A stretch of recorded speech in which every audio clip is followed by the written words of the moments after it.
to compete with his big sister for a man. He raises his sword at her. She also pulls out her bow and aims at him. In the end, she's no match and dies at his hands. Witnessing his lover's death, Frey is devastated and wants to follow Yunia to the afterlife. But Reed stops him with a loud shout, "Frey, you're mine! If you dare to seek death, I'll kill everyone and turn you into a taxidermy specimen to hold every day." Watching this plot, the girl can't help but complain, "Oh my god, what kind of twisted melodrama is this? How could her dearest best friend write such an absurd plot?" Before she can finish complaining, she suddenly passes out with a thud. When she opens her eyes again, the unfamiliar room leaves her completely dumbfounded. The girl is thunderstruck. She has actually transmigrated into the BL melodrama her best friend wrote and become the yandere maniac's biological sister. According to the plot, the obsessive brother kills everyone in the novel to compete with his sister for a man. Thinking of this, Yunia pounds the bedsheets in grief and anger. She doesn't want to be killed by her own brother. The next second, her brother with his seaweed-like hair appears before her eyes. Their eyes meet, and the girl immediately gets furious. She pinches her brother's little face hard. This startles Reed. "Sis, are you crazy? Why are you pinching me?" Hearing this, Yunia suppresses her explosive anger and complains internally. What does a kid know? You have to discipline your brother early. Then she sits down to think calmly. Right now, everyone is still a child, and Reed shouldn't have developed obsessive thoughts about the male lead yet. As long as she educates him well and guides him onto the right path, she'll definitely be able to avoid the fate of being killed. After figuring this out, Yunia pats her brother's head. Learning that Frey will be coming over to play, Yunia excitedly expresses that she wants to play with them. This puzzles Reed greatly. Is there really nothing wrong with his sister's brain today? After all, she's never played with them before. So Reed quickly leaves the room, wanting to tell Frey this news. Reed's reaction infuriates Yunia. He's already clinging to the male lead at such a young age. Yunia quickly changes her clothes and starts looking for them. She must straighten out this annoying brother, but after just 2 steps, she freezes in place. It's because this boy waving hello to her is simply too beautiful, fair and delicate, truly pitiable. He's worthy of being the villain brother's fragile white moonlight. The original story explained that Frey's heart was eroded by demonic energy injected into him, which caused his body to remain weak. Yet Reed still imprisoned him without care. Thinking of this, Yunia feels that the male lead is truly pitiful. However, the next second, her hand is held by Frey. Frey asks expectantly, "Will you play with us from now on?" Hearing this, Yunia nods with a smile. After getting a satisfactory answer, Frey immediately breaks into a happy smile, his eyes full of expectant little stars. This makes Reed extremely jealous. Just as he's about to throw a tantrum, Yunia pokes his cheek. "I'm naturally beautiful and approachable. It's normal for Frey to like me. You can like me, so why can't he?" That seems to make sense. So Reed says haughtily, "Then I'll reluctantly allow Frey to like you." As soon as he finishes speaking, Yunia takes a relieved bite of her cookie. Her brother is still cute before turning dark. Just then, Frey's voice comes out. "To be honest, you used to stand far away watching us but wouldn't play with us. I thought you didn't like me." Hearing this, Yunia scratches her head awkwardly and thinks to herself, "How could I possibly dislike you?" The main thing is that the male lead is too handsome, and the original soul was infatuated, so she secretly watched from afar. Then she explains, "I saw you two having so much fun playing together, so I didn't want to disturb you." Reed watches the two chatting happily. He immediately pulls Yunia over. Then he roars fiercely at Frey. "She's my sister, not yours." But Frey smiles brightly. "That's right. I'm not blood related to her, so of course she's your sister." Hearing this, Reed releases Yunia's arm. He says sullenly, "Good that you know." And the person in question, Yunia, looks speechless. She's had enough. Her brother's grip is really strong. It hurts so much. It's precisely because of this little friction that their relationship becomes closer. The next day, Yunia is reading in the study. Frey also walks in carrying a book. This makes Yunia very curious. Why didn't Reed, who usually sticks to Frey like a band-aid, follow along? Hearing this, Frey immediately explains, "Reed thought the book I was reading wasn't interesting, so he didn't come." Then he starts telling Yunia about the story described in the book. Just as they're chatting happily, Reed suddenly pushes open the door. He demands loudly, "Why didn't you let me play with you?" The interrupted Yunia immediately shows a terrifying smile. She pinches her brother's little face. "Who told you to shout everywhere like a baboon? Do you believe I'll tear your mouth apart?" After a scream, Reed covers his face aggrievedly. It's the first time seeing his sister this fierce with him, and he cries from feeling wronged. Watching her annoying brother sulking alone, Yunia looks helpless and then says, "Stop howling. I'll play with you, okay?" As soon as she finishes speaking, Reed immediately stands up, full of anticipation. "Then let's go play outside." Without waiting for Yunia's answer, he zooms out with a whoosh,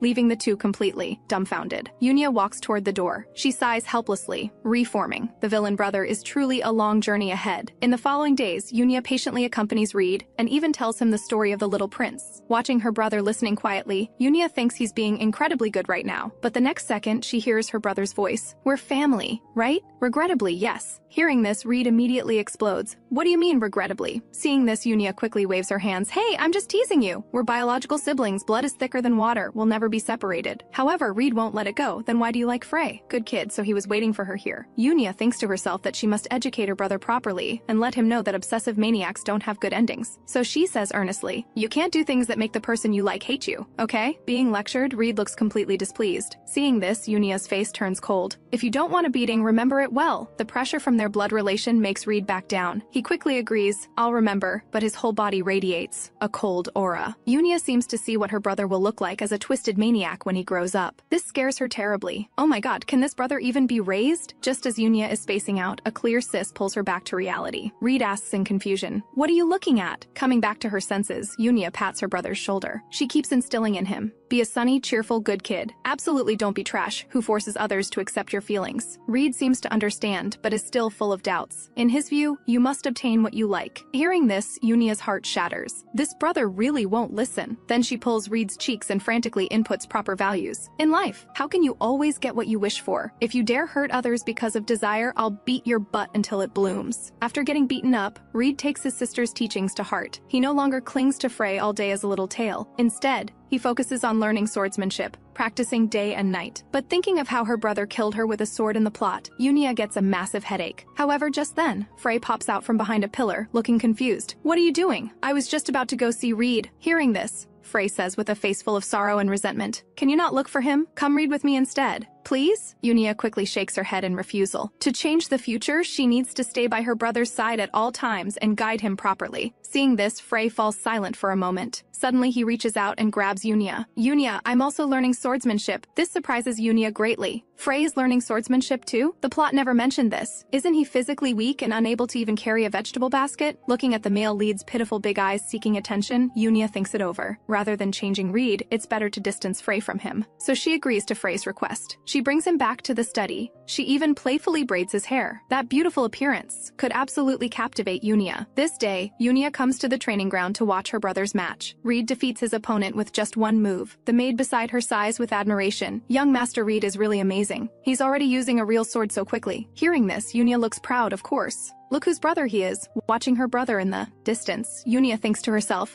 of course he's amazing, he's the future sword saint. Feeling Yunia's gaze, Reed happily runs over. Looking at the obedient brother before her, Yunia suddenly asks, what's your dream? To defeat everyone except you, of course. As expected, Reed gets another beating. Can't you be more reliable? Seeing that she's really angry, her brother quickly explains, I was just joking earlier. My dream is to hope you stay young and never age. Haha, well thank you so much. Sure enough, Frey is more mature. He only hopes to be with the one he loves. But Reed now is much better than before. Yunia then reaches out to pat her brother's head. She encourages herself to continue reforming this annoying brother. Meanwhile, Frey wakes up from a nightmare and starts getting sick. It's because he dreamed of being locked in a dark room by Reed. This makes the butler beside him very worried. On the other side, Reed is secretly rummaging through his sister's bag in Yunia's room. This scene is caught red-handed by Yunia. Seeing her brother constantly messing with her things, Yunia angrily locks his neck directly. You little brat, don't touch my stuff! With his face turning red from being choked, Reed shouts loudly, Frey is sick! Hearing this, Yunia pauses. What does that have to do with you stealing my things? Reed breaks free and looks at his sister. Frey likes you, but he's mine. What did you say? Yunia's eyes widen in disbelief. This brat's wicked heart won't die. So she says sternly, Frey doesn't belong to anyone. Have you forgotten how I taught you? Don't do to others what you don't want done to yourself. We can't force others.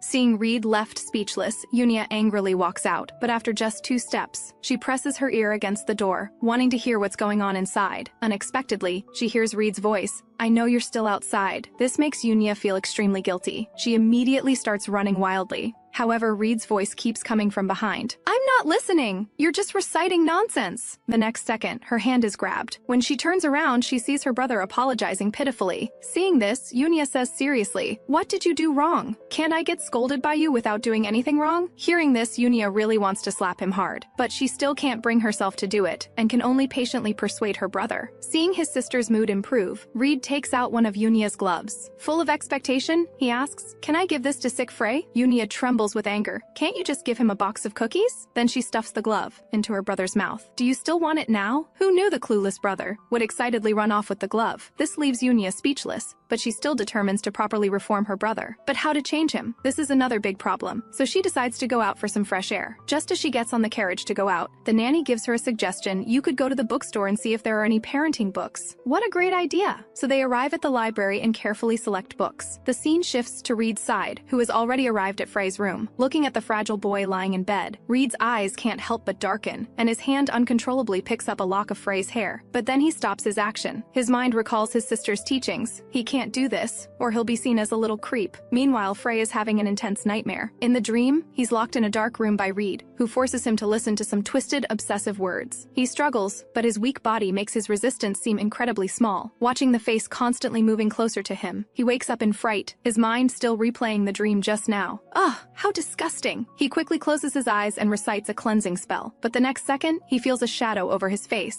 He suddenly opens his eyes and sees a hand approaching him. Frey slaps it away in terror. This baffles Reed. Why did you hit me? Hearing this, Frey comes to his senses and says coldly, "What are you doing here? I heard you were sick, so I came to see you. This pen and glove are things I took from Unia to give you." However, Frey looks confused. Did she agree to let you take her things? Of course, but I'm warning you. Don't get any ideas about my sister. At these words, Frey feels so speechless. Who's the one always acting cute seeking attention? Aren't you also constantly hanging around her? This fierce tone leaves Frey dumbfounded. Doesn't this guy like him? Not anymore. Wow, so Reed's love for him has disappeared. Before Frey can feel happy, Reed leans closer and says coldly, "Unia is mine. At most, you can only get these things of hers." Seeing this, Frey is speechless. So the love didn't disappear, it just transferred. Just as they're arguing endlessly, Unia pushes open the door and appears before them. Seeing this, Frey immediately breaks into a sweet smile, while Reed looks nervous. He was secretly bad-mouthing someone. Hopefully his sister didn't notice, but this guilty appearance infuriates Unia. Before she can beat up her brother though, she hears Frey's voice. "Thank you for the gift. This is the best gift I've ever received. Glad you like it." Right now, Unia is so embarrassed she could die. She didn't expect the male lead had this hobby. At this moment, servants bring in the desserts Unia ordered earlier. Just as she's about to scoop some, the two little brats squeeze next to her. "Hey, don't get so close!" Unexpectedly, Frey tilts his head, closes his eyes, and acts pitiful, indicating he really needs a warm shoulder. Seeing this, Reed gets furious. "You manipulative flirt, stop pretending. Only I can sit next to her." Hearing this, Unia suppresses her anger and tells herself to stay calm and tolerant, to be a gentle girl. So she scoops a spoonful of dessert into her mouth. It tastes really good. Then she tells Frey to eat more. After all, he's still growing. Then she pokes a lump and stuffs it into her brother's mouth. Now her ears are finally quiet, but watching Reed being fed, Frey's face darkens. Then he looks shy. "My little hands have no strength. Could you feed me a bite too?" Seeing this, Unia's face turns bright red. He's so good at this. But Reed trembles with anger.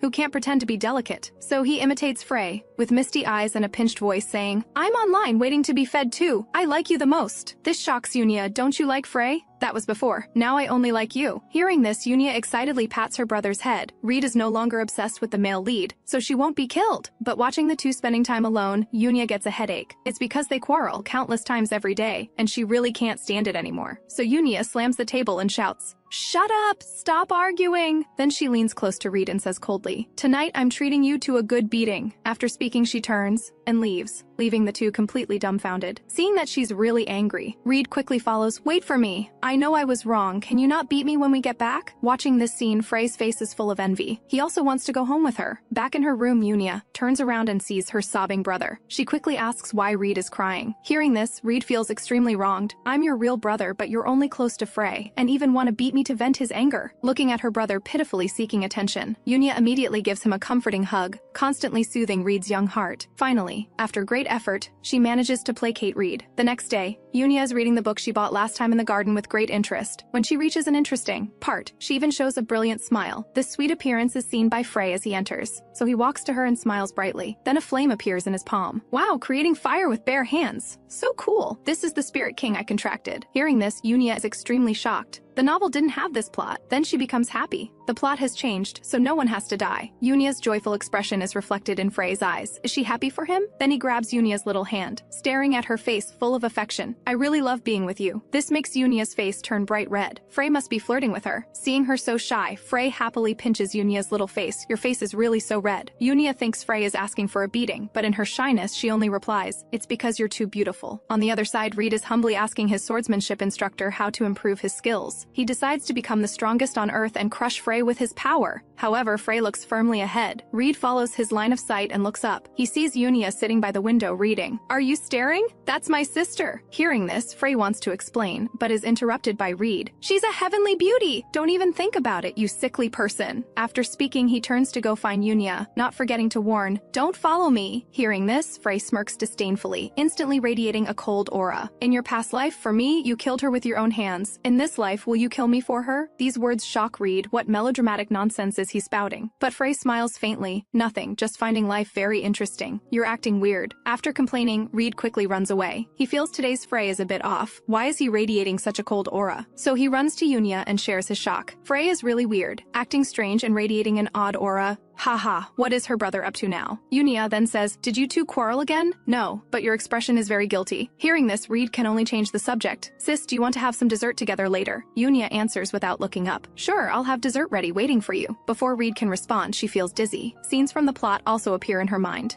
Yunia is dumbfounded, not knowing what's happening, but the next second, her palm emits a blazing light. Taking a closer look, isn't this the Saintess's mark from the novel? After several days, in the garden, Yunia and Reed leisurely enjoy afternoon tea. Yunia is very happy, and gently tells her brother to eat more. Watching his chattering sister, Reed thinks she's really acting strange. When has she ever been this gentle with him? But watching his sister's gentle expression, Reed suddenly feels his cheeks burning and becomes extremely shy. Having his sister's care is truly so happy. However, before he can be happy for even a second, Yunia's teasing voice comes. "Reed, why is your face as red as a baboon's butt?" "It's not." No matter how Reed explains, his sister cackles like a hysterical hen, laughing nonstop. After quite a while, Yunia stops her hen-like cackling and tells her brother she has awakened the Saintess's power. This surprises Reed greatly, but all Saintesses throughout history have had to enter the temple for selfless dedication, so he feels reluctant. Seeing her brother's low spirits, Yunia gently soothes him. After placating her brother, she returns to her room to pack items for the temple, but as she looks around, she sees the book Frey lent her a few days ago. Just as she's about to reach out and take it, her palm feels a sharp pain. Startled, Yunia immediately flings the book far away. The pain in her palm brings tears to her eyes. After a while, Yunia musters courage to poke the thrown book. Not feeling any electric current, she grabs it. Her mind is full of confusion. What's going on? But before she can figure it out, the day to go to the temple arrives. Right now, everyone is waiting by the carriage. As soon as Yunia appears, Reed reluctantly hugs her and cries loudly, "I'll be a good person. Please don't leave, okay?" Seeing this, Yunia can only pat her brother's shoulder gently, soothing him. All right. If you cry like this, people will think I'm going far away." Then she returns the book to Frey, telling him to eat well and grow. But Frey's eyes are teary, expressing his reluctance to part. After saying goodbye to her family, Yunia boards the carriage to the temple. All along the way, she's very curious. She tries hard to pull at the window, wanting to see the scenery outside clearly. This behavior makes the priestess who came to receive Yunia extremely happy. The Saintess is so cute, so she devoutly holds Yunia's hand. She chats with her in a gentle voice. This also allows Yunia to learn a lot of information about this country. Soon they arrive at their destination. Jumping off the carriage, Yunia looks at the building before her in amazement. "Wow, it's really huge!" Then she hears the priestess introduce with a smile. This is the Imperial Grand Cathedral. It has 800 years of history. After listening to the priestess's explanation, they head to the high priest's office. As soon as they open the door, they see a white-bearded little old man with a glowing aura looking kindly at them. He first expresses his apology to Yunia. "You should have been allowed to rest first." Then he introduces himself as Billy and says Yunia can call him Grandpa. Yunia agrees with a smile on the surface, but internally she's sweating. She hasn't done anything. Why are these two looking at her so happily? The next second, Billy gently holds Yunia's hand. "You are God Aquila's representative. This means God loves you, and therefore we also love you. We truly welcome your arrival." The next day, Yunia and the priestess walk toward Billy's office, their footsteps echoing click-clack. Along the way, priests they pass all smile and greet her. Someone even gives her a lollipop. Accompanied by the priest's enthusiasm, Yunia arrives at Billy's office. It turns out Billy is arranging the Saintess's life in the temple today. First, the temple will hold the sacred book ceremony and enthronement ceremony for you. Then your identity as Saintess will be announced to the people. Finally, you'll be enrolled in the priest academy for studies. Hearing this, Yunia agrees to everything, but the next second, someone drapes the ceremonial robe over her. So fast, the high priest opens the door for her and comforts her that it's just a formality. Opening the door, what appears before Yunia's eyes is a sacred throne and the sacred book placed on a table. Yunia's task is to sit on the sacred throne and read the sacred book on the table. Yunia is confused. That's it? Billy says this is all he can tell her. What happens next, only the Saintess will know. After chanting the divine hymn, all the priests exit, leaving Yunia alone there. Yunia then walks over to the holy throne, sits down, feeling puzzled. Does she really just need to recite the holy scripture? But the moment she places her hand above the holy scripture, the next second, the holy scripture emits a dazzling light. When she comes to her senses, she finds herself in a mysterious space. The Saintess mark on her hand radiates waves of energy. The sensation of the energy fluctuation makes Yunia realize this is how divine power is controlled. This is so cool! But before she can enjoy it for a few seconds, a thunderclap suddenly strikes, scaring Yunia so much her eyes nearly pop out. Then massive amounts of black smoke appear all around. A huge black panther gracefully emerges from the black smoke. Witnessing this scene, Yunia can't help but exclaim in admiration. The panther has an incredibly gentle temperament. It can be petted, hugged, and even speaks. However, when the panther starts talking, it gives Yunia quite a shock. After calming herself down, Yunia begins conversing with the panther. It turns out to be the divine beast Dino. Dino's first words are to congratulate her on becoming the Saintess. Then it warns her not to let anyone steal this sacred power again. These words leave Yunia utterly surprised and full of questions, but no matter how she tries to probe, Dino only says it's a secret. Do you know what I hate most? Hearing this, Dino looks completely confused. It's when people tell half the story leaving the rest unsaid, then act all mysterious saying it's a secret, as if afraid others won't notice they're hinting at something. But Dino still pretends not to understand. It rubs affectionately against Yunia, then transforms into a small cat and pounces into the girl's arms. Who could resist this? It completely melts Yunia's heart. However, before she can finish petting the cat, Yunia begins to levitate. Under Dino's guidance, she closes her eyes and prays devoutly. The next second, golden light emanates from her hands. With a whoosh, the bishop's scepter appears in Yunia's hands. This is no ordinary scepter. It contains powerful divine energy and will forever belong only to Yunia. Then Dino announces the ceremony is complete. Yunia has become a true saintess. She then appears back in reality. Looking at Dino, who's giving her instructions, Yunia speaks up. Can you hide yourself for now? After all, if a divine beast appears, it'll cause quite a commotion. Plus, I need to pretend I can't use divine power. That way I won't be morally blackmailed by the people and drained of my divine power until I die. What an unusual request, but that sounds like a good idea. Then it vanishes into a puff of black smoke. Seeing this, Yunia stands up from her chair in shock. Suddenly, she feels the touch of a cat's paw. Dino's somewhat translucent body appears before her eyes again. Learning that only she can see the invisible Dino, Yunia breaks into a brilliant smile. She then adjusts her composure, radiating confidence. She pushes open the temple doors. Witnessed by everyone, she puts on her Saintess crown. During this, she even receives favor from the crown prince, who devoutly offers his congratulations. After the lengthy Saintess enthronement ceremony, Yunia is finally free. She comes to the window, pleasantly enjoying the evening breeze. Then she rests her chin on her hand, planning her arrangements for the theological academy. But at this moment, a loud voice enters her mind. Looking back, she sees it's Reed. Before Yunia can respond, Reed suddenly throws himself into her arms. It's been so long. Yunia, I've missed you so much. At the same time, Frey walks over. His entire presence exudes captivating charm, absolutely mesmerizing to Yunia. The male lead with short hair is really so handsome. She immediately gives Frey a thumbs up. You look absolutely amazing. As expected of the male lead. Yunia then takes out a stack of papers, telling them it's her daily schedule. Oh my, waking up at 4 in the morning for prayers? That's so early it breaks Reed's heart. Seeing their shocked expressions, Yunia feels a bit proud. She's quite capable after all. She whispers quietly to them, I've hidden my divine power from everyone, but I can use it to cure Frey's illness. Hearing this, Frey looks at his beloved girl with tenderness in his eyes. Meanwhile, Reed looks rather displeased. He then speaks up, We're going to Imperial Academy. The three of them are noisy and lively together, but the Duchess's family wears gloomy expressions, very unhappy that the temple has taken Yunia away. She's their treasure. Seeing this, the king has to push forward the crown prince, asking him to take extra care of Yunia in private. Meanwhile, elsewhere, Frey lies on a platform, looking nervous. After all, even the Empire's top doctors couldn't find the cause of his illness. Can divine power really cure him? But the next second, he stops overthinking and feels a warm golden light. Seeing the girl's healing smile, he no longer feels lost. He entrusts his body to her with confidence. As the divine power flows in, Frey recovers his health. Sometime later, Yunia begins attending classes at the academy. Today, as usual, she skips class and comes to the academy's back garden. Right now, she's wondering, he should be coming to find me by now. Sure enough, the next second, a blonde man finds Yunia hiding behind a tree. Baylor, you're a bit slow this time. Hearing this, Baylor frowns and speaks nervously. Lady Saintess, High Priest Eureka asked me to find you. As soon as he finishes speaking, Yunia points at Baylor angrily. Didn't I say you can't reveal my Saintess identity outside? Then she gently tells him to call her by her name from now on. Hearing this, Baylor smiles and agrees to Yunia's request. He follows her out of the grove. As soon as they return to the temple, Eureka asks worriedly, why does the Saintess always skip classes? Hearing this, Yunia can only scratch her head awkwardly. It's because the teachers are so boring and rigid. After learning the reason, Eureka begins was vividly telling stories of past Saintesses. The first Saintess excelled at healing and archery. The second Saintess possessed the power of foresight. The third Saintess could control wind and rain. At this point, Yunia is shocked once again. Wow, they're that amazing? Can I do that too? Hearing this, Eureka quickly responds. All past Saintesses awakened their abilities through academy studies. I believe Miss Yunia can do it too. After hearing the priest's encouragement, Yunia is instantly filled with motivation. Every day she trains with Dino to practice controlling her divine power. Time flies by like this. The once cute and soft girl has grown into a beautiful and dignified young woman. She also successfully obtains her academy graduation certificate. She plans to go out with her knight to celebrate, but she's met with a crowd of onlookers.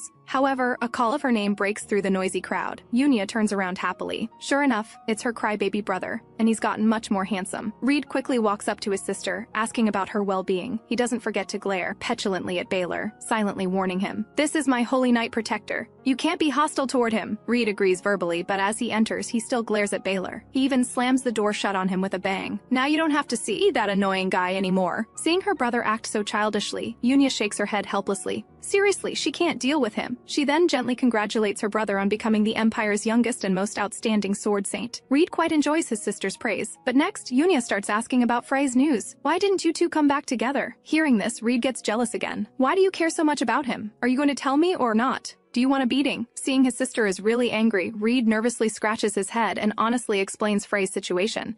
It turns out Frey graduated early 2 years ago and set out alone on a path of cultivation. Now he doesn't know where that guy is. This answer leaves Yunia feeling down. She wanted to see what the male lead looks like as an adult. Meanwhile, her brother is quite gloomy, muttering, "That guy better never come back." What did you say? Hearing this, Reed quickly waves his hands, his survival instincts kicking in. He speaks seriously. "I want to become your knight." Yunia refuses without thinking, since she already has a knight's protection. At this moment, Reed's dislike for Baylor increases by 1 point. He then moves closer to him unhappily, almost getting in his face, and says domineeringly, "Don't get close to her. She's mine alone. That won't do. Protecting the Saintess is my job." Well, this knight is no pushover either. Just as Reed is about to get angry and teach this show-off a lesson, Yunia peeks out from the doorway. Clearly, she's already seen what just happened. Seeing this, Reed panics like crazy, caught doing something bad by his sister again. As expected, Yunia scolds him fiercely. How can you bully people again, especially such a handsome knight? Hearing this, both of them look completely confused. This makes her brother feel so wronged. That's too much. He's the most handsome one, okay? He's about to cry from sadness. However, Yunia remains unmoved, since this is a trick her troublesome brother often uses. Baylor asks curiously, "Is this how you two always interact?" Yes. Don't let his domineering and willful behavior fool you. He's also an excellent and adorable good boy. Then Baylor's eyes darken slightly. He asks nervously, "Am I really handsome?" Hearing this, Yunia immediately gives a thumbs up. "Sir Knight, you're absolutely amazing, incredibly cool. So stunning it'll make people's heads spin." This exaggerated praise makes Baylor's face turn bright red. Seeing this, Yunia can only smile awkwardly. He's so innocent, blushing from just a little praise. She then tells him to go rest, finally ending this awkward moment. The next day, the priests collectively come to see off the graduating Yunia. Baylor also offers her his most sincere blessings. Despite being reluctant, Yunia still boards the carriage home. As soon as she arrives home, her father hugs her excitedly. Her mother is also happy about her successful graduation. Yunia rolls around happily on the familiar bed in her room. She couldn't help but sigh that her own big bed was the most comfortable. Before she knows it, she falls asleep. But in her dream appears a scene of herself being killed by Reed. Yunia sadly clutches her chest. Everything feels so real. Could it be that she actually is Yunia, not Leia? Was the scene from the novel actually her past life experience? Thinking about this, she starts crying in distress. It was her own negligence that caused Reed to go down the unhealthily obsessive path. But being killed by her brother is something she cannot accept. Realizing this, Yunia falls ill for 2 whole weeks. Even after recovering, Yunia locks herself in her room and won't see anyone. Even when her brother cries and begs, she won't open the door. But what wrong has the current Reed done? He only longs to receive his sister's love. At this moment, Yunia's heart softens again, because the current Reed truly loves her. So she decides to pull herself together, forget the sadness of her past life, and stay by her brother's side properly. As soon as she opens the door, Reed gives her a big bear hug. "From now on, you can't worry people like this. It'll drive me crazy." Hearing this, Yunia gently comforts him. She decides that in this life she must take good care of Reed and never repeat the mistakes of her past life. The next morning, a maid walks in carrying a letter. Yunia picks it up and reads it carefully. The letter is from Frey, describing his interesting experiences along the way. After reading it, Yunia contentedly holds the letter to her chest. "Frey, I've been waiting for you to come home. Just after finishing Frey's letter, Yunia sees the maid looking worried. It's because she no longer uses her holy power casually, which has caused dissatisfaction among the commoners. However, Yunia doesn't care at all about what everyone thinks of her. She continues eating and drinking as usual. While she's leisurely enjoying her afternoon tea, a carrier pigeon lands on her windowsill. Yunia takes the note, feeling a bit disappointed. It's not a letter from the wandering male lead. The maid beside her notices her lady's poor expression and carefully asks about the letter's contents. Is something wrong? Nothing. The temple sent a letter of concern, telling me not to be hurt by the malicious gossip spreading among the commoners. Actually, she doesn't care at all about what those idiots think or their slanderous attacks, thinking about how she and the temple have been doing their best to help the commoners, building schools for them, and improving various systems. She feels like all her sincerity has been wasted. But human nature is always greedy. Every generation of saints has possessed extraordinary power, and inevitably some people covet her holy power.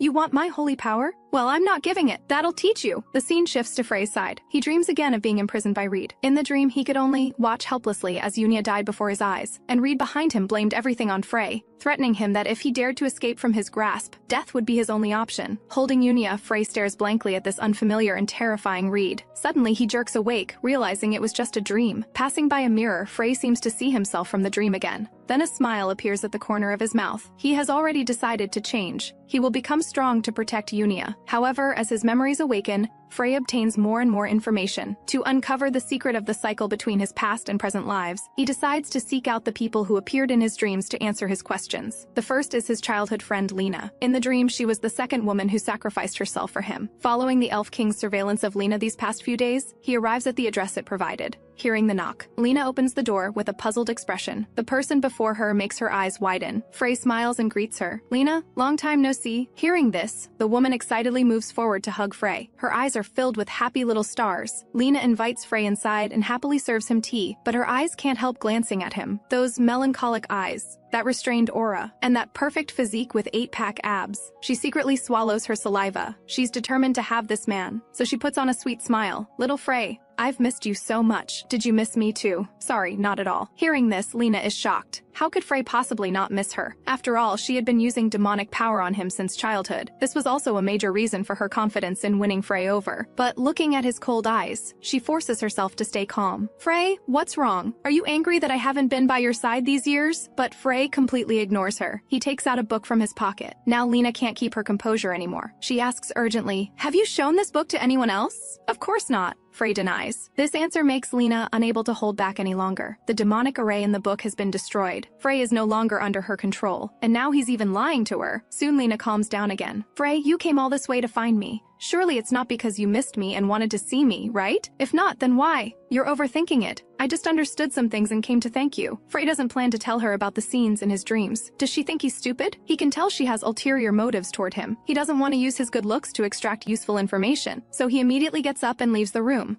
leaving behind a woman with a gloomy expression. Men, don't think you can escape from my grasp." Meanwhile, walking down the street, Frey feels refreshed all over. The Elf King beside him is puzzled. "Why were you so cold to that woman just now? You don't understand." After answering the Elf King, Frey falls into memories of the past. When he was young, he had been mentally controlled by Lena. She always told him that he had to depend on her to survive. It seemed like she was looking out for him, but it was actually a shackle imprisoning his mind. It wasn't until Yunia appeared that he truly experienced human warmth. And the Yunia he misses so much is now about to get into a fight with those scumbags who insult her. A bunch of scumbags. What do you mean a saint should dedicate her holy power to everyone? Selflessly sacrificing yourself for the benefit of the commoners is your mission in this world. Every generation of saints has contributed their holy power. Why shouldn't you do the same? If the temple wasn't stopping me, I'd tear your mouths apart. Returning home, Yunia is furious inside, and even the tea in her hand doesn't taste good anymore. This is the idiotic character design the brain-dead author created for the commoners. Before she can even curse, the author, a loud call of her name scares her so much that she spits out the tea she just drank. Yunia turns around fiercely. "Brat, don't you know how to knock? You scared the hell out of me." "I'm sorry, I really didn't mean to. The rumors outside are getting more and more ridiculous. What should we do? Should I arrest all those people?" Hearing this, Yunia closes the book in her hand. She speaks slowly. "Don't worry about it. It's not like I'm losing any flesh. But they say you have a bad temper and are selfish." Yunia waves her hand dismissively. Let them say whatever they want, but Reed beside her is furious. frantically complaining about those ungrateful commoners. His loud voice goes straight to Yunia's head, so she changes the subject and asks about her brother's days at the academy. Hearing his sister's concern, Reed immediately gets excited and happily brags about how awesome he is. He doesn't forget to put Frey down, saying he's not as good as him. Yunia doesn't believe it in her heart, but looking at Reed's big eyes begging for praise, Yunia still gives him sincere praise. "You're amazing! Well done! Thumbs up!" Time comes to the evening. Right now, Yunia is lying in bed. She's wide awake with her eyes open, not the least bit sleepy. Thinking of something, she sits up. She takes out a sparkling seashell from the drawer. Frey has given her many gifts, and this seashell is her favorite. Thinking about how Frey said in his letter that he'll be back soon, Yunia can't help but feel excited. Then she shakes off these thoughts and tells herself to think about it tomorrow. But just as she's about to crawl into bed, there's a sound from outside the window. Yunia musters her courage and walks to the window. She suddenly pulls back the curtain and sees the very Frey she was just thinking about, appearing before her with a smile. Yunia is quite startled. "What are you doing in the middle of the night?" Looking at the flustered Yunia, Frey finds her adorably cute. He casually wipes away the tears of laughter from the corner of his eye. He speaks gently. "I didn't mean to climb through your window in the middle of the night. I just missed you too much." Hearing this, Yunia looks at Frey with a flushed face. This male lead is exactly her type, especially that tilted head. Smile. It makes her drool all over the place. Seeing this, Frey shyly opens his arms. He speaks softly. "I missed you so much. Won't you hug me? Oh my. Who can resist this? Hug him, right now." Being embraced by Yunia, Frey contentedly acts spoiled, constantly expressing his longing over these years. Then he gently kisses Yunia's forehead. He gazes deeply at Yunia. Then he gently lifts her chin. He slowly leans closer, but in the end, he doesn't kiss her. Because Frey knows that her affection for him is the love for a younger brother, so he still forcibly restrains his inner desire and holds tight to his beloved girl. However, Yunia in his arms is a bit annoyed. "Were you about to kiss me just now?" "Yes. How did you know? Don't you dare mess around." Seeing Yunia get angry, he slowly caresses her cheek. "Don't worry. I won't force you." This affectionate look makes Yunia's face turn completely red. Just as she's about to say something, she sees Frey lean down and bite her collarbone. "What are you doing? That hurts." Hearing this, Frey looks up with a satisfied expression. Then he lifts her hair and places a kiss on it. Yunia is flustered, her face red and ears burning. Unexpectedly, Frey turns around and waves. "Yunia, see you tomorrow," leaving behind a blushing, heart-racing Yunia. It must be said, his game is really strong. She didn't even hear Reed knocking on the door. Only when Reed forcefully pushes open the door does Yunia snap back to her senses.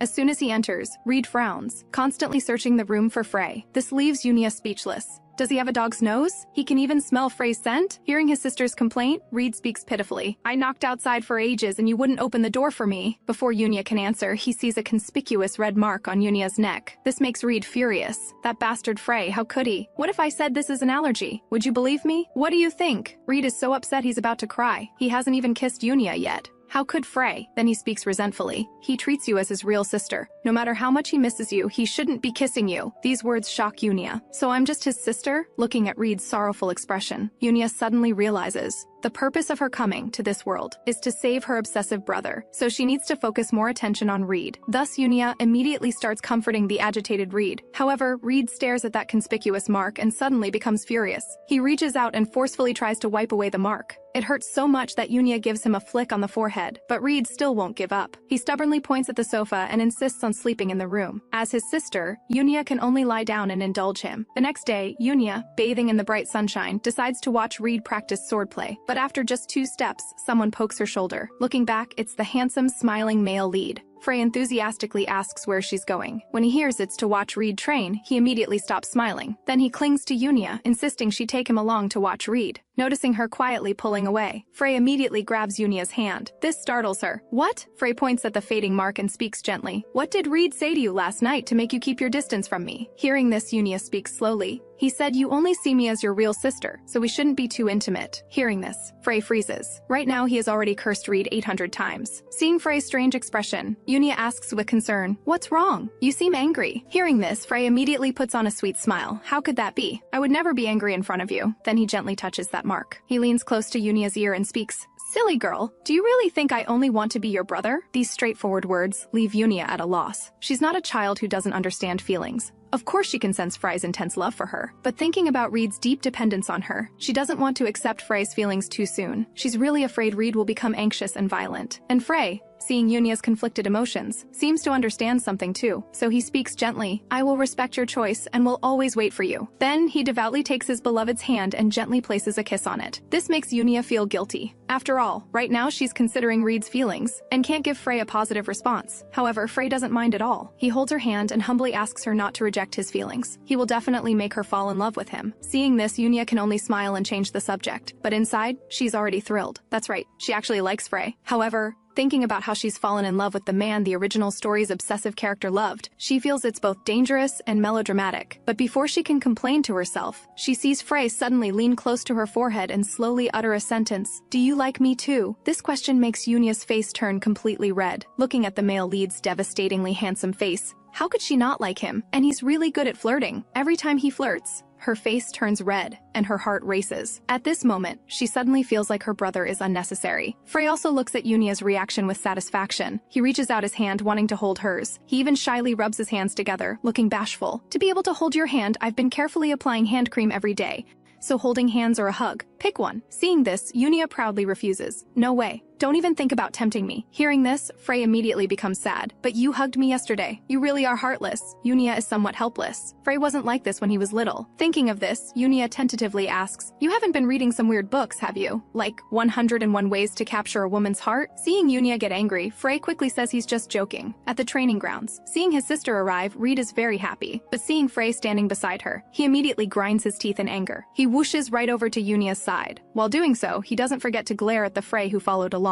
Then he has Yunia watch his excellent sparring with others. How was that? Have I gotten stronger lately? Hearing this, the two fall silent for a moment. However, Yunia still gives encouragement. This excites Reed, who immediately starts waving his arms, wanting to display more of his masculine strength. Looking at Reed clinging to Yunia, Frey's eyes are filled with dangerous light. Then he narrows his eyes and smiles. If the pitch is perfect, he can steal anyone's partner. And Yunia, squeezed in the middle by the two, is speechless. She can't help but complain, it's so hot today. Don't stand so close. I'm dying from the heat. Seeing this, Frey immediately starts his manipulative performance. He shyly leans his head slightly closer. Yunia, I have a water spirit. Isn't this much cooler? Damn it, Frey! Get your pig head away from my sister! Hearing this, Frey doesn't get angry. Instead, he speaks with a smile. The water spirit can bring Yunia a cool summer. She is afraid of heat and like quiet, so could you not be so loud? Hearing this, Reed gets even angrier. He can't even out-argue Frey. Seeing this, Yunia can only gently stroke Reed's head to comfort him. However, Frey's manipulative behavior hasn't stopped. He mysteriously makes gestures. This immediately attracts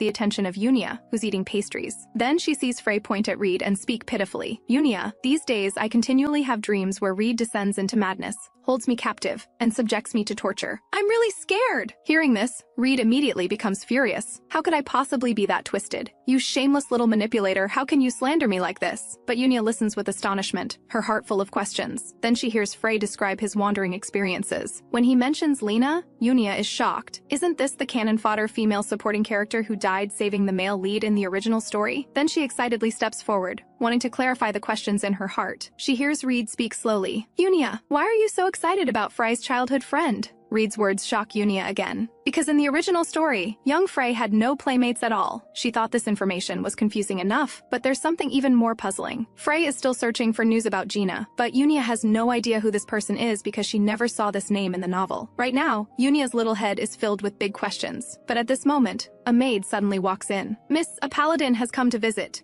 Do you need to go out to greet him? Hearing this, Yunia immediately stands up, but Frey hooks her little finger, looking pitiful as he begs to go out together. Reed isn't about to be outdone either. He acts spoiled, saying he wants to accompany her too. Alright, what should you do when two brothers are too clingy? Just spoil them. Then they meet the visiting paladin. It's none other than Baylor, who protected Yunia at the Theological Academy before. Baylor's arrival puts Reed in a foul mood. He directly asks impolitely, "What are you here for?" As soon as these words come out, Yunia's blood pressure immediately rises. Brat, you have no manners! Then she smiles and welcomes Baylor's arrival. Seeing this, Reed wants to say something more, but Frey presses his shoulder. Don't make a scene. It'll make her unhappy. Sure enough, the well-behaved child receives his sister's praise. Seeing this scene, Baylor is shocked and can't help feeling envious inside. His gaze falls heavily on Frey. Then he collects his emotions and explains his purpose. Lately, the commoners have been spreading rumors about the saint, so I want to stay and protect the saint, to become your guardian knight. Hearing this, Yunia politely declines. After all, two clingy brothers are already giving her a headache, and Reed beside her excitedly says he can protect his sister well. He's the Empire's most powerful sword saint. The rejected Baylor looks sorrowful. Seeing this, Yunia suggests having dinner together, hoping to cheer him up. Hearing this, Reed immediately objects. I don't want to share you with anyone else. Before Reed can say anything more dismissive, Frey presses his shoulder. He speaks coldly. Reed, guests should be treated with courtesy. We can't embarrass her. If you make her unhappy, I'll educate you properly on her behalf. These words completely control Reed. He pitifully accompanies everyone through dinner. The next day, Frey comes to Unia's room. He looks dotingly at his beloved girl before him. Then he speaks. You look so beautiful. Can I dance with you? It's such a pity I didn't get to dance with you at your coming-of-age ceremony. Of course you can. Then Unia instructs the maid to bring out the dress she wore at her coming-of-age ceremony. This immediately leaves Frey stunned. This dress is so beautiful. It would look absolutely stunning on Unia. Seeing this, Unia shyly asks Frey to step out. After he leaves, Unia immediately has the maid dress her up in her coming-of-age ceremony look. Soon, Unia appears beautifully before Frey. Every smile and glance makes Frey's soul float away. Then his gaze darkens. In this life, Unia can only be his. He immediately grabs her hand, concealing his crazy emotions. He happily spins in circles with her. Then he picks up Unia and lifts her high. He asks excitedly, Unia, are you happy? Happy, just a bit dizzy. Hearing this, Frey speaks guiltily. I'm sorry, I got too excited. I promise there won't be a next time. Then he reveals a secret. Unia, I've been reborn. You also have memories from your past life, don't you? Otherwise, how could you be so patient in teaching Reed? Before Unia can react, he gently caresses her cheek. He speaks tenderly. To save me and prevent the tragedy from repeating. All these years must have been hard on you. And Unia, whose mind has been turning for a long time, finally processes what the male lead is saying to her. Just as she's about to ask about the questions in her heart, she sees Reed rushing over at lightning speed. He hugs his beloved sister tightly and acts spoiled. He immediately turns to Fred and unleashes a torrent of words. Sis, let go of his paws right now. They're disgusting. And Frey beside them points at the corner of his mouth, indicating whether to tell Reed about the past life memories. Seeing this, Unia quickly shakes her head. She's afraid Reed will go crazy if he finds out. Then she asks, how did you know? Hearing this, Frey smiles and answers, I saw it in my dreams. On the other side, the masterminds spreading rumors about the saint are gathering together to discuss how to defeat Unia, and the subject of their discussion is now worriedly pondering a philosophical question. Who am I?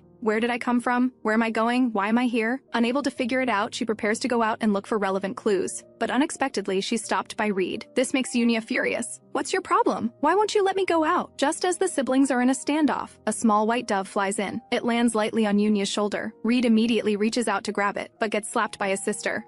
That's what you get for not letting me go out. After sending the dove away, Unia checks the message. It's a letter of concern from the temple. Then she looks at Reed with displeasure. Just because of these little rumors, you're going to confine me? Hearing this, Reed is about to explode with anger. How can you not care about your reputation? Everyone outside is saying you're possessed by an evil spirit. That ridiculous? They're also saying that not using your holy power is neglecting your duties. They're even speculating that you're the legendary evil witch. Hearing this, Unia has to take it seriously. After all, in the original story, witches were burned to death by everyone. The people spreading rumors want her dead. At this tense moment, Frey walks in. He's already heard the rumors spreading outside, yet Unia reassures them both. Besides, what they're saying isn't true anyway, so there's no need to worry too much. Plus, Mother is already investigating who's been spreading these rumors. Unia then smiles and says she actually has a way to dispel the rumors by showing the people her holy power and sacred staff. Reed's face darkens with anger. What kind of solution is that? Those foolish people will only covet your power even more. Frey, however, encourages Unia to stick with her idea. No matter what happens, I'll protect you. Several days pass like this. Today, Unia asks her maid about the rumors outside. They've caught the people spreading the rumors. Things have quieted down a lot now, but there's something strange. No one knows who actually started these rumors in the first place. Unia is shocked by this news. How is that possible? Just then, someone calling her name pulls her from her thoughts. It's Frey. He says he wants to talk with Unia about what they didn't finish discussing last time. Seeing Frey, Unia's eyes widen instantly. She rushes over and throws her arms around him. Frey teases her. So you really missed me that much? Unia answers without hesitation. Of course. I really missed you. Frey's heart lights up with joy, and his smile couldn't be brighter. The two then head to the parlor. Unia eagerly asks Frey about his dreams of rebirth. When he was 9 years old, Frey had his first dream about his previous life. Because of their parents' relationship, he frequently met with Reed. But back then, Reed's gaze made him feel very uncomfortable. Later, after entering the academy, Frey's dreams became more and more frequent. The tragedies of his past life tormented him constantly. At that time, he wanted nothing more than to tear Reed to pieces. But gradually, he realized that the current Reed didn't have that terrifying obsession and arrogance. And contrary to his dreams, Reed and Unia had a good relationship. Reality gradually allowed Frey to relax. But things didn't go as hoped. Frey dreamed of the day he lost Unia. Fearing the tragedy would repeat itself, he chose to leave. which was the travel plan he mentioned to Reed. Hearing all this, Yunia falls silent for a moment. Then, do you know why time reversed? Frey shakes his head, saying there are still some things he hasn't remembered. But that Gina I mentioned last time is probably the one who caused our rebirth. Hearing this, Yunia immediately stands up. Then as long as we find Gina, won't the truth come to light? She's about to go check out the places where Gina appeared. Just as Yunia is about to open the door, she suddenly remembers something. Since you already know everything, why did you still come to see Reed? Why did you come to find me? What's your real intention when facing Reed like this?